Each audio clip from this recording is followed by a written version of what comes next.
official from the financial outlet publication Bloomberg. Paramount's first bid for Warner Brothers Discovery has been rejected. Hold everything, gun stands, gun bros. You can't go out and pop the bubbly. It doesn't mean that the DCU survives and James Gunn stays in position. It doesn't mean that at all. What it actually means is that this is the first bid of many from Paramount, Blue Sky and other companies. This is going to be a bidding war. Make no mistake, Warner Brothers Discovery will be sold to someone. James Gunn and the DCU have failed. It's over, and no prospective buyer will be continuing the DCU. Welcome back to Movies TV Mad. I am Mick, your host with the most. Just ask your girlfriends, wives, and especially your boyfriends and your husbands. A very warm welcome to Sunday's edition of the DCU Daily. You can follow me on X Twitter at Movies TV Mad, and on Instagram and on Threads at Movies TV Mad, X on Snapchat, BMouth60, and on TikTok, Mad Mickey's World. Welcome, welcome, welcome. Yes, it's official from Bloomberg. The first offer to purchase and acquire Warner Brothers Discovery has been rejected, and that bid comes from Paramount, Blue Sky. This is what happens. They make a bid, it's rejected, then they make another bid. But make no mistake, Warner Brothers Discovery is going to be swallowed up whole, and the favourites right now remain Paramount, Blue Sky. We're getting reports from Cosmic Book News, and not a publication I've said before that I trust, that James Gunn will not be part of any future package at Paramount. And I believe that. No one is going to want to work with James Gunn.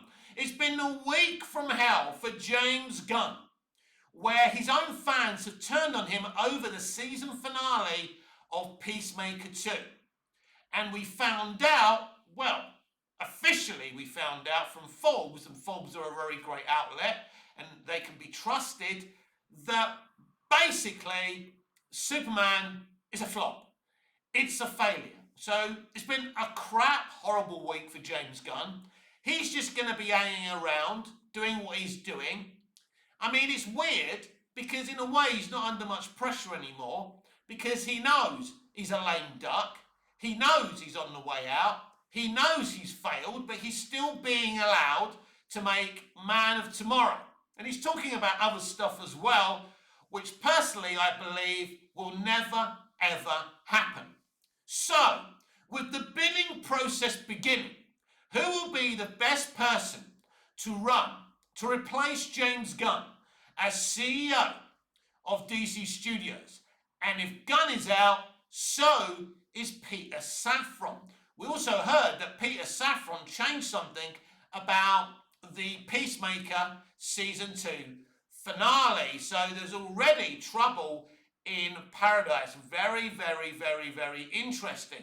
But who should replace James Gunn and Peter Safran once Warner Brothers Discovery is sold?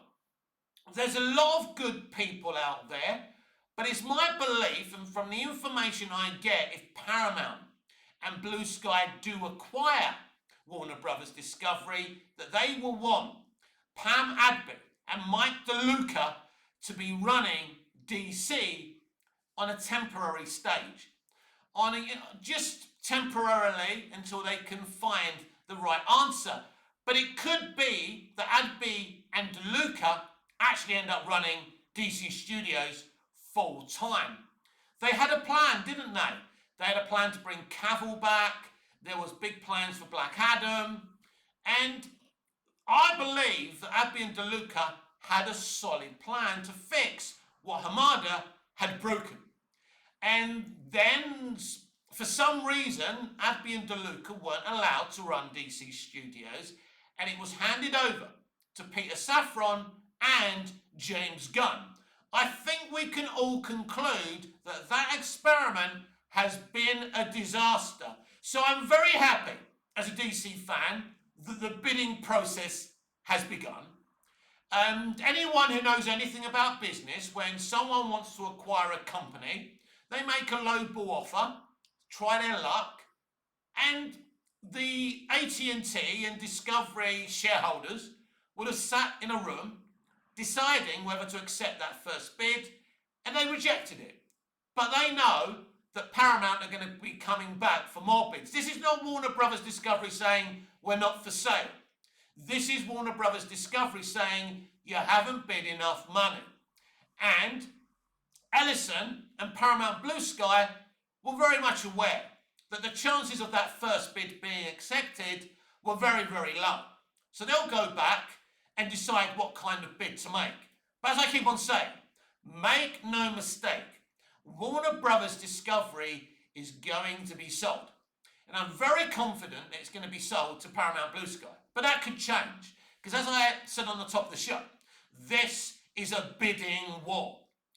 James Gunn's tenure is over. Forget about it. Don't think this bid being rejected saves Gunn and Saffron's skin. This is just the beginning. I know what I'm talking about. So you can get in the comments and get angry about it, but that's the reality. James Gunn has failed. Zack Snyder didn't fail. Man of Steel made 668 globally. $668 million globally. Batman vs Superman made just under 900 million. That's not a failure in anyone's estimations, but the studio wanted more. And it's the studio's priority to say, yeah, we wanted to make more money, but at the same time, admitting that they're not flops. They weren't flops. There was a huge interest in the Snyderverse, and there's an even bigger interest in the Snyderverse. I think even some other DC fans, real DC fans, are now saying, come back Zack Snyder, all is forgiven. Because I think what happened this week with the overhyping from Gunn of the Peacemaker 2 finale, people, his fans, are even saying that this man is fraudulent. Why did you overhype him? Why did you hint about these big cameos? Where are they? They're nowhere to be seen because he can't do anything. He's shackled on something that's low budgeted. You know, and people will say to me, yeah, but Superman was 225 million. I mean, look, I'm surprised the movie doesn't even look like a $225 million budgeted movie. I mean, marketing is marketing, but even the marketing wasn't that great. And you know, I think people put too much faith in marketing these days. I keep on saying this, you can't shine shit. You can't shine a turd, right? You can't make a rock into a fucking diamond. It either is a diamond or it's not. James Gunn had the opportunity to make a great Superman movie. And I believe that Abby and DeLuca would be absolutely the right people to take over the DCU and the DC Studios mantle. These are very highly experienced individuals in the scripted entertainment arena. And I would be very happy with them taking control. But I want to make this absolutely clear to Snyder fans. Just because this is happening, just because basically Gunn and Saffron are living on borrowed time, it doesn't mean Snyder's coming back. There's a potential of that, but until it happens, you've got to keep on fighting. Don't take it as read just because Gunn's out that Zack will be in. I'd like Zack to be in.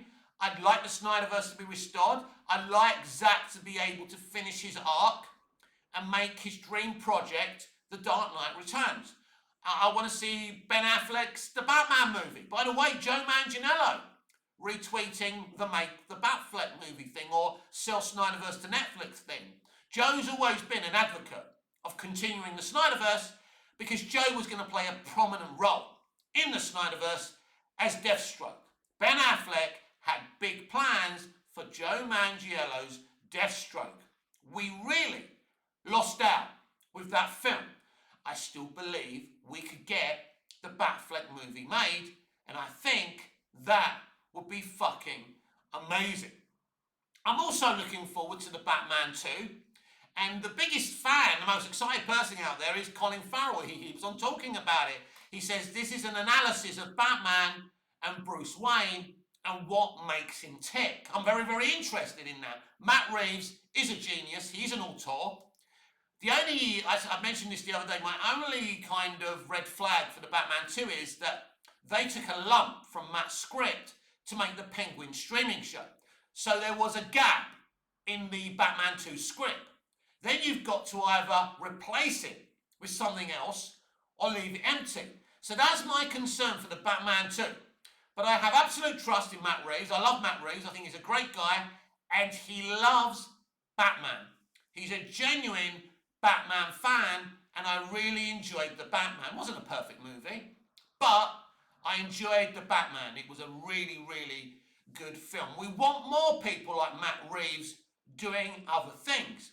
I've mentioned it before. If I was running the DCU, my first movie would be a Green Lantern Corps movie. Not a shitty, underwhelming, grounded, Earth-based story set on OR. Not a story that necessarily focuses on John Stewart and Hal Jordan, but focuses on the Guardians and all the Lanterns, including John Stewart and Hal Jordan. Focus on them all. There's so many great Green Lanterns. You can tell the whole fucking story. You can have the next film be a Green Arrow movie, right? But he's linked in with this Green Lantern story. My idea would be a Green Lantern arc. Focus it all around the corps. Let me say that again. The Green Lantern, well, it's not, yeah, it's Green Lantern Corps, not Corps, sorry. I always get corrected by Lantern fans when I say Corps. Yeah, the Green Lantern Corps. I do apologise. But I believe that the Green Lantern Corps part of DC Comics is untapped live action potential. But you base it on OR. You make it galactic. You base it in space. And that will be epic. You throw money at it. You bring the best director. Imagine Zack Snyder doing a Green Lantern Corps movie. You know, with his ability to use CGI as a paintbrush, it would be fucking amazing. But it doesn't have to be Snyder. It could just be someone who gets this shit. And it's pretty clear that James Gunn isn't the answer to DC's problem. He is part of the cause of DC's problem from being a one-trick pony and only being able to do one type of story. And that's not very good, everyone. It's not working. I don't have a fundamental kind of hatred for James Gunn, but I love DC. And I want the best people working at DC Film and DC TV. And that's not the case at the moment. And maybe we have to reassess the whole DCU thing, the whole connected universe thing. Maybe just make movies, right? Maybe have a Green Lantern arc done by one person. Then maybe have a Green Arrow arc done separately at the same time by another person, and none of it's connected. You could do either or. I'm not saying you couldn't make a successful connected universe, but you'd need a clever person to do it. And that's the thing. It's not that difficult to make great DC movies and great DC TV. We've seen it with Arrowverse. Not all of it. It kind of petered out at the end, but there was some very good elements of the Arrowverse. Smallville worked. Superman and Lois was brilliant. You know, Black Lightning. I love Black Lightning. I think he's a great character. I always wanted to see him in live action, and I think the series was very, very dope. And I'd like to see more of that. We can have all these different things. We can have it all. But what James Gunn is doing doesn't work. It doesn't work. It's not how DC can work. I don't even think that's how Marvel can work anymore. So we need serious people who understand DC, right? You have people like Mark Guggenheim running Arrow. Brilliant DC guy. Absolutely gets DC. That's why a lot of Arrow was so good, because at the very least, he knew his DC. I'm not quite sure what James Gunn knows about DC, or even if he understands DC, because Superman, Creature Commandos and Peacemaker are not from someone who seems to understand DC. So, to finish up the video, WB, Warner Brothers Discovery, will be sold, most probably to Paramount Blue Sky, and James Gunn and Peter Safran will be out.